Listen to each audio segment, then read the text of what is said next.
it's not typical for most artists to be able to write and play and sing and really do all that stuff. A lot of people fake it.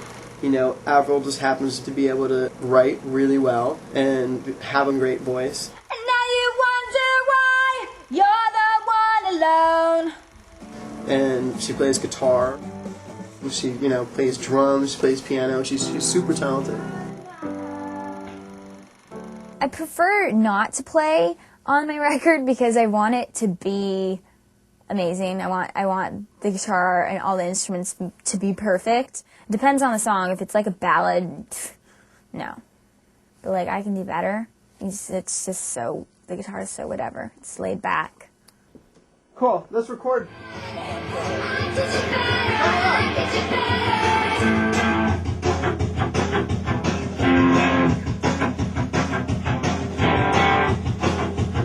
Keep going.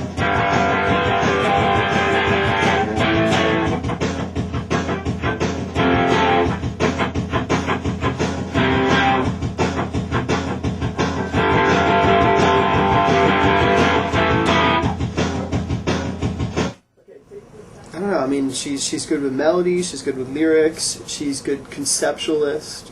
I think a lot of that stems from just singing and knowing what a good melody sounds like, you know, intrinsically. Coming up with melodies for me is so easy because I've been singing so long. I've been singing my entire life, you know, performing on stage since I was 7.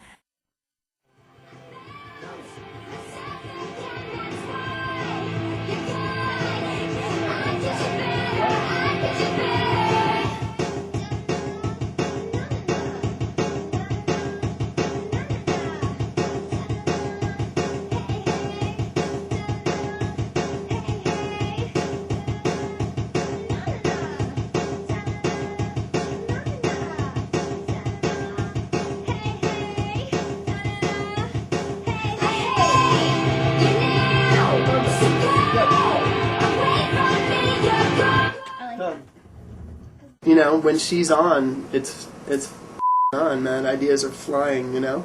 I think the melodies are super strong. I think a lot of lyrics are really good. And I think it's, you know, I think it's going to be a great record. That was dope. You just got to see Avril Lavigne in action.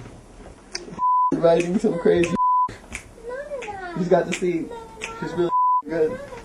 She just comes in and does it.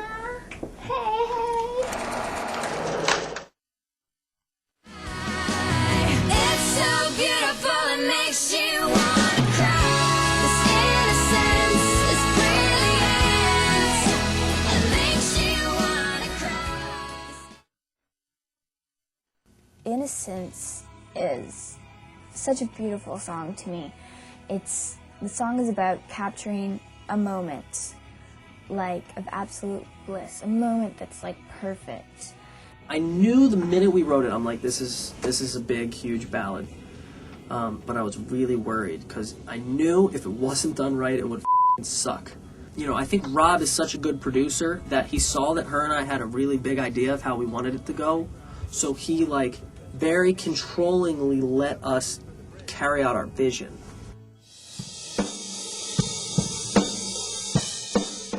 We went in and cut the song, and we thought it should rock a little more and have a different kind of emotion.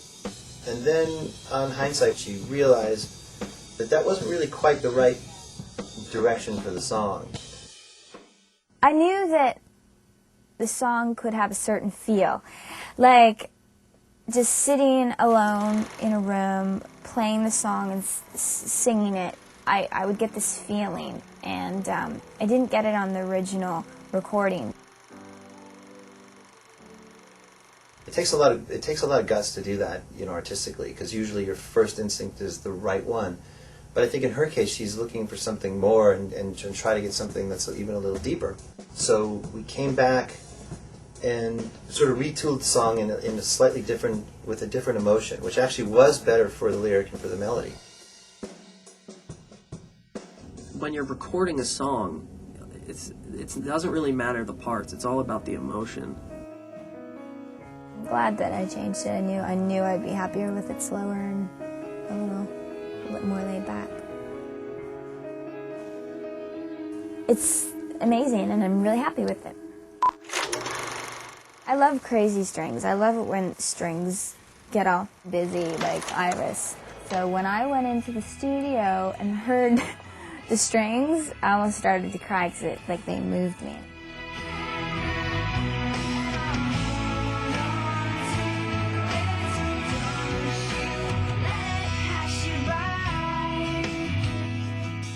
Well, I've done streaming arrangements almost exclusively with David Campbell because it's almost like the instrument that you're hiring him to play is the orchestra.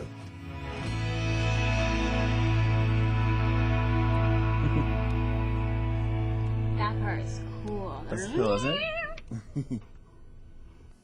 You know, sometimes I'll hear things and, you know, with it being my song, I have my vision for the song. Sometimes I come in and say, you know what, maybe we can do it more like this, or take this out, or I like this part, I don't like this part. And so I got to, like, work with David Campbell on the strings, and he was really cool about that. Are your bars number in state?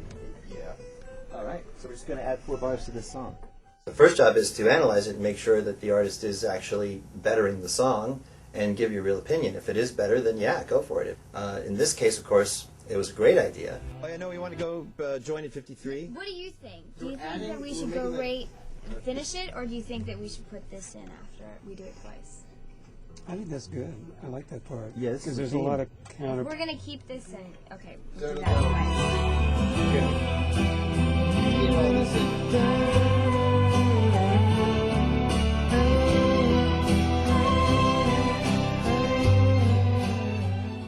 When the track got like, 90%, 95% there, she was like, okay, I'm ready to sing on it. And she just does like two or three takes at the most. And they're perfect. We're recording Innocence with Rob Cavallo, but Luke, it's too I'm enough. hearing nothing. I'm just watching. You're coming for support. I'm here for support. La la la. Waking up, I see that everything is okay. The first time I feel alive, and it's so great.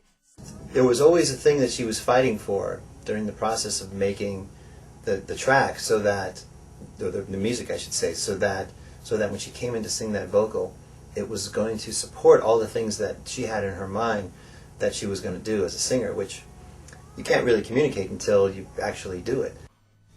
This is the best feeling. This innocence is brilliant. I hope that it will stay. This moment is perfect. And please don't go away. And we all look around the room and we're like, I think that was perfect. And that's it. We don't have to auto-tune, we don't have to chop it up. It's weird. Let it pass you by. Dude, I'm so hammered.